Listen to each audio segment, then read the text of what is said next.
आपने एक बहुत अच्छी बात कही जो मुझे और आज की जनरेशन को बहुत अच्छी लगी कि कॉस्ट सेंटर को आप प्रॉफिटेबल टर्न करना चाहते हैं। जिस तरीके की टर्म्स आपने यूज़ की, मुझे लगता है हम सभी सुन के इस बात को मान सकते हैं कि ये एक नए भारत का नया इंडिया पोस्ट है जो नए तरीके से काम कर रहा है। नहीं, सर। उदाहरण के तौर पे जी। वैभव, हमने हम लोग कभी अनुमान नहीं लगाते थे कि ये सर्विस देने के लिए हमारा कॉस्ट क्या है।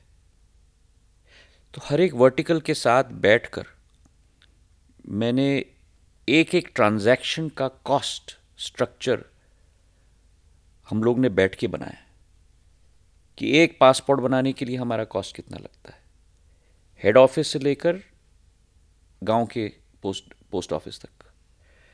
एक डिलीवरी के लिए हमारा कॉस्ट क्या होता है, उसी के साथ आपके कंपेटिटर्स का क्या कॉस्ट स्ट्रक्चर है।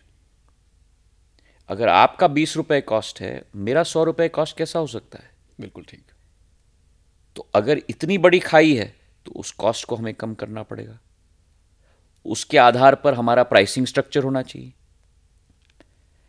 हमारे जो कस्टमर्स हैं, जो राशि वो हमको देते थे वही सलाम साहब होता था। कोई कंपैरिजन हमारे कॉस्ट स्ट्रक्चर के साथ नहीं होता था। तो एक कमर्शियल ऑर्गेनाइजेशन की तरह भी हमें सोचना होगा।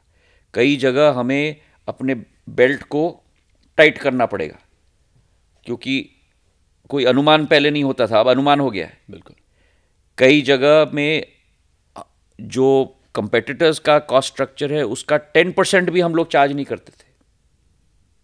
तो ये सारे वेरिएशंस प्रोडक्ट वाइज और ट्रांजैक्शन वाइज आज मेरा डाक विभाग कर रहा है। पिछले 1 साल में ये बहुत कड़ी मेहनत हम लोग ने बैठ के की है, और मैं दाद देता हूँ मेरे साथियों को डाक विभाग में। मैंने सदैव समझा है कि मेरा डाक विभाग मेरे लिए एक मंत्रालय नहीं है। मेरा डाक विभाग और मेरा एक एक डाकिया मेरे लिए मेरा परिवार का सदस्य है।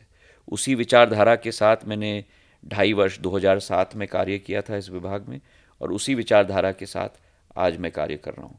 मेरे पूज्य पिताजी के लिए रेल मंत्रालय में हर एक रेल कर्मचारी उनका परिवार का सदस्य होता था, और वही एक दिल की भावना मेरी डाक विभाग में रही है, जहाँ मेरा हर एक डाकिया मेरे लिए परिवार का सदस्य है।